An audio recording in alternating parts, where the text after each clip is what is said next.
How to block ads on Facebook. In order to block your ad is actually one way, but it will not guarantee all of your success because it will actually just tweak your preferences.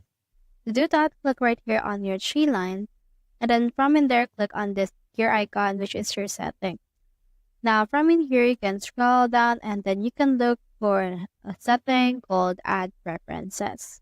So we have in here ad payments and a lot more. So if you can find it, you can click on the search setting and then just click on this Ad Preferences. So let's search right here for that.